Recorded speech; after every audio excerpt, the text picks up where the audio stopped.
Alright, tonight we begin the next chapter. 10. Chapter 10.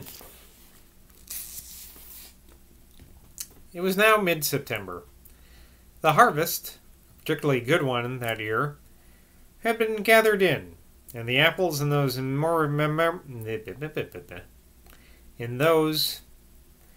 immemorial orchards of Insula Panorum, those deep-grassed, gray-green orchards with their twisted trunks under which the cuckoo flowers are so dewy fresh in the spring, and the wasps so drunken sleepy in the autumn, were beginning to grow yellow and red.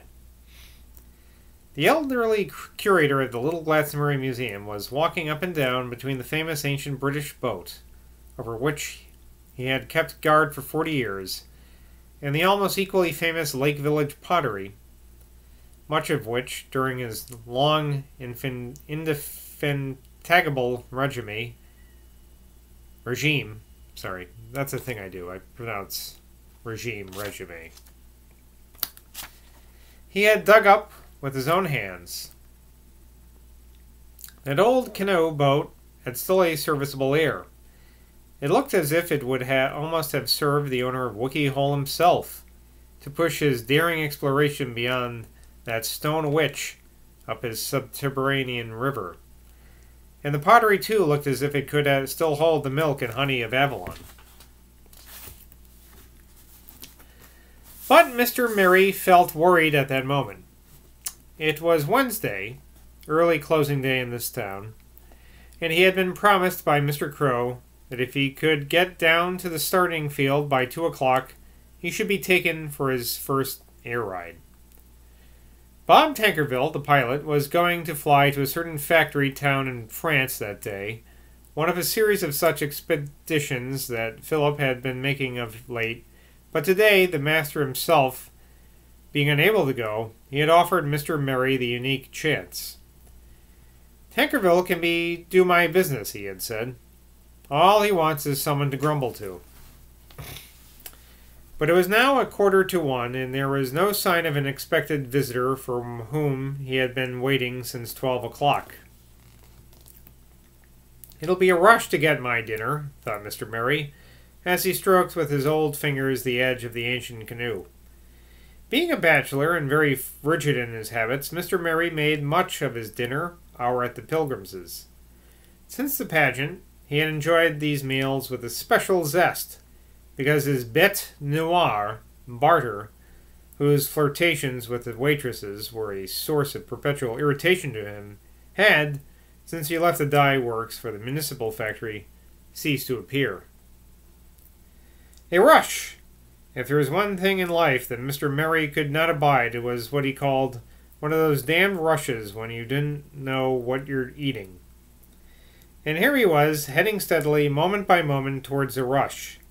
Partly by disposition, for he was one of those slowly moving persons who savor intensely their own physical functioning as they go to and fro over the earth, and partly from the habit of his profession, which result in huge tracts of time. The curator had come to resemble the biblical Creator, capital C. For to his erudite and historic mind, 1,000 years were as one day.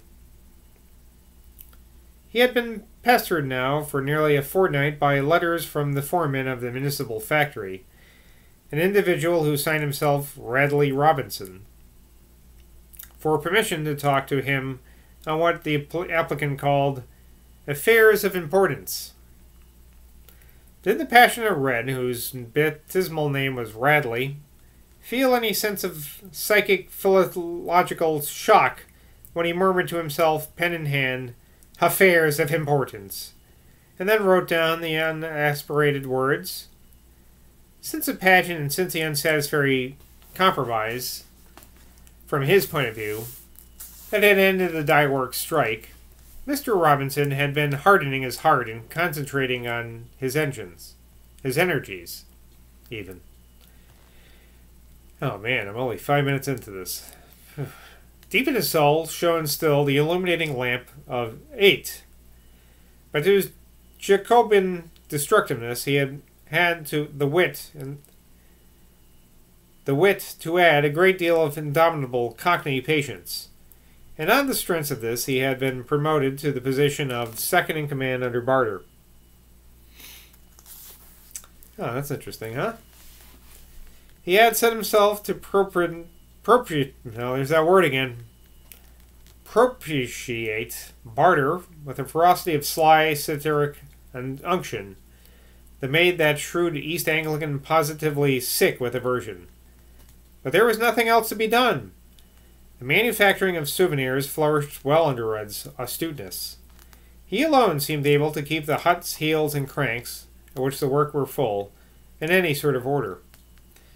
Above all, the mayor, doubtless of his daughter's instigation, was evidently anxious to soothe the man's wounded feelings by giving him material advancement.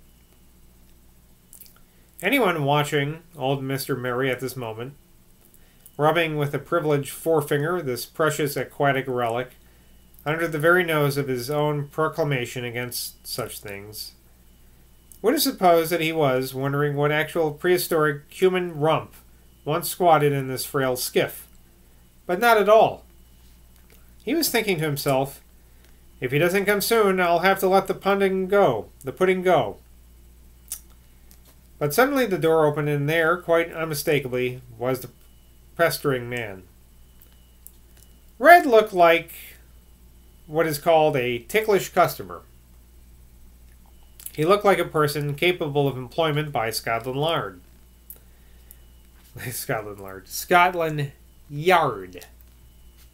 But he also, with his neat foreman suit and new cloth cap, looked a little like a master plumber. He didn't look the kind of person, anyway, that Mr. Merry, from 40 years' experience, felt he could dismiss with a well-worn jest about it being early closing. The curator sighed deeply as he requested his visitor to take a chair and learned his name was Robinson.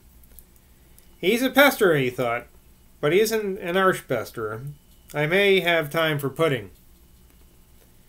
Oh, I'd like some pudding right now. He was right. Mr. Robinson plunged into business without any beating around the bush. What would you call this, sir? He inquired promptly, taking a stone from his pocket and handing it to the curator.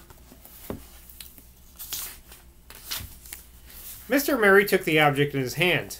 It resembled a thunderbolt. It also resembled a lump of clay. The old gentleman's face became very animated. So you've found a bit, have you? Mr. Robinson. Ah, I thought someone would find another before long. He jerked out these detached syllables as if he were accepting the object in question for his museum. He did lick his finger now and rub violently one corner of it. Yes, you found another, Mr. Robinson. That's the 7th. Mr. Robinson, who had a friend among the apothecaries, now uttered a mysterious chemical formula. And then immediately afterwards, looking Mr. Merry cheerfully in the face, pronounced the single syllable, you guessed it, tin, T-I-N. It's the helmet, ain't it, sir? What the Romans used to trade in. Them that wore the imperial purple. I've known this was coming for 20 years, thought the distracted curator, his face changing from animation to profound dismay. He looked sharply at the interrogator. How much did this fellow know? He wasn't a chemist. He wasn't an antiquary. Could he be palmed off with a learn to lie, or couldn't he? But Mr. Merry, as a result of his scrutiny, decided that lies were useless. It's begun, he said to himself. It's begun! This fellow will take it to crow, sure as I'm a dizzard.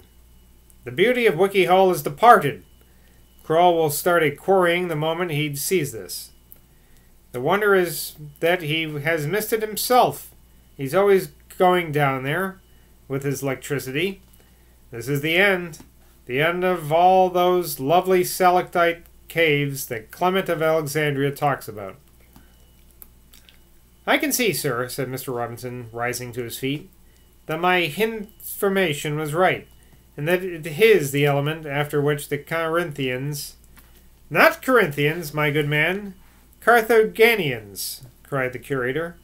And what you've got there isn't an element, you must understand. It's a chemical deposit, precipitated from the subterranean river down there and brought up from some deep mineral pocket in the Mendips.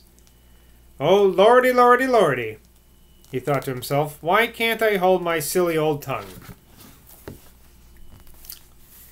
It's the old Roman metal, anyhoo, said Mr. Robinson with emphatic assurance. I thought it was myself, but I thought I'd just run in today and arst decide to make sure. I'm no crazy about telling people that hisn't their business any more nor you be, as I plainly see. But it dies like these dies. It's best to be safe. Mr. Robinson buttoned his coat complacently over the inner pocket containing the specimen he had brought. A mineral, the article is therein, sir. A nice little mineral. And this same mineral is what the Imperial Romans used. I thought so. I thought there weren't no mistake, but I said to myself, 'tis best to get the word of sich who knows. He put on his cap, adjusted it carefully, though with a touch of rackishness, gave a contemptuous glance at the Lake Village pottery, as much as to say, no imperial metal in your dye, and then, as he said afterwards to his mother, took me bleedin'. Ook, leave him in the old gent, and small blime to him, not knowing his Ed from his tile. I don't know what's going on there.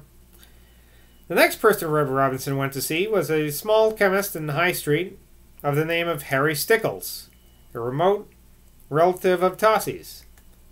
He got into the shop just before it closed, and when the last shutter was put up, Mr. Stickles took him out into his little back garden, where they sat down in the drowsy autumn noonday on a bench beneath the wall. Opposite them was a pear tree, and under the pear tree a big yellow cat.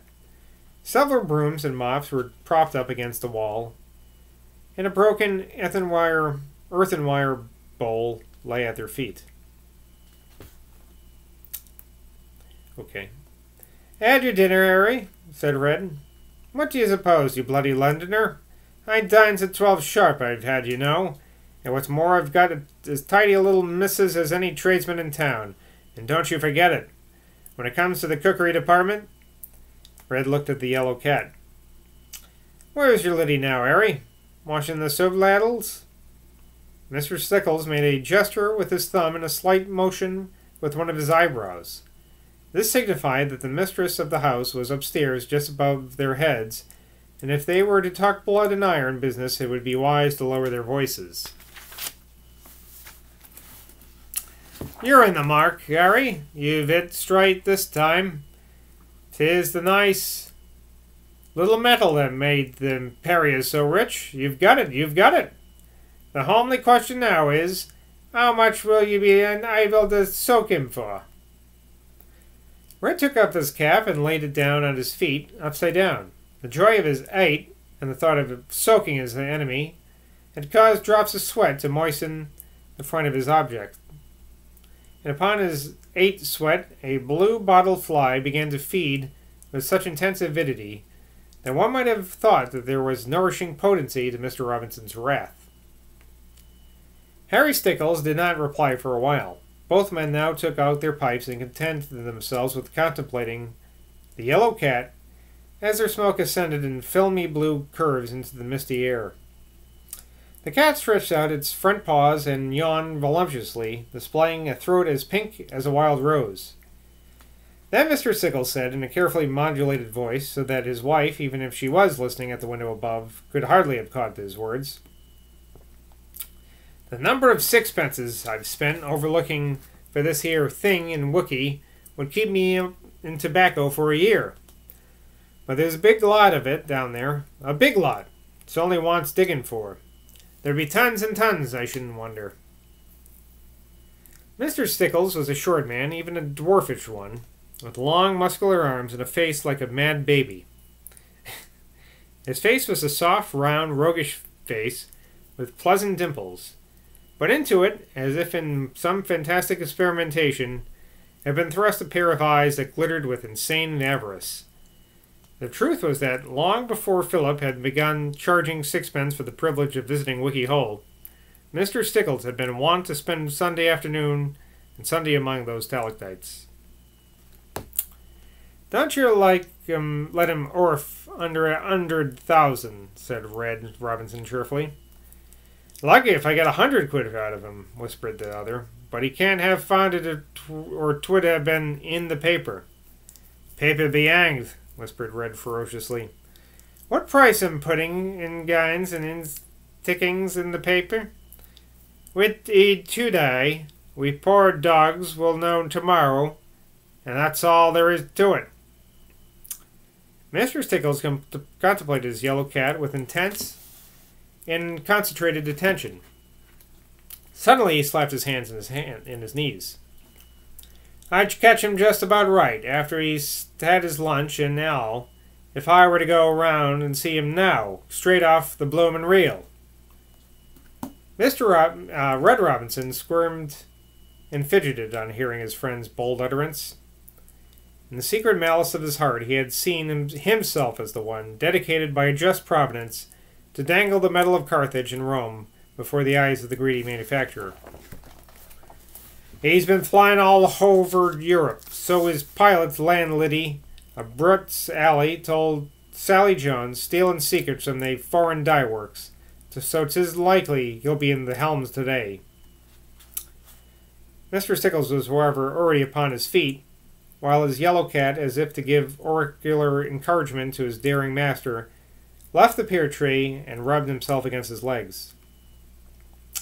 "Maybe 'twould be better if someone else, someone that hadn't no interest in the money, someone who were a good friend of both parties, some quiet onlooker, you might say, willing to serve Hall and sundry, were to go and talk to him, rather than he, who's the principal hagent." "Meaning?" whispered the gnome-like discoverer of tin, with a leer. "Meaning?" But Robinson had drawn back in some disquietude, for the dwarfish chemist had suddenly thrust his face very close to his face, and was displaying between his thin lips the flickering point of a red tongue. "Well, why not?" said the cautious foreman of the municipal factory. "Why shouldn't you ring his bell, Annie, now, and tell the servant you came? No harm in that. Any gent may ring any other gent's front door bell and ours to see his collection of brickybacks. No harms in that." But Mr. Stickles did not feel the same inspiration or the same sympathy in his friend's voice that he had felt in the yellow cat's uplift tail. "I'm off," he said abruptly. "I don't suppose you want to wait here all the afternoon till I come back, eh?" he added. "Oh, you'll come back quicker nor that," cried the other. "He'll not be for arstin' yer to stay and drink fizz with him all the afternoon under his shady elms." And we'll end there. I went on a little bit longer because I thought I was not doing such a bad job with that voice that time. Usually I can't, but it's kind of this Australian thing, I guess. That's what I'm figuring out these days. Also, I'm a little drunk. Anyway, I'll see you in Glastonbury. Cheers.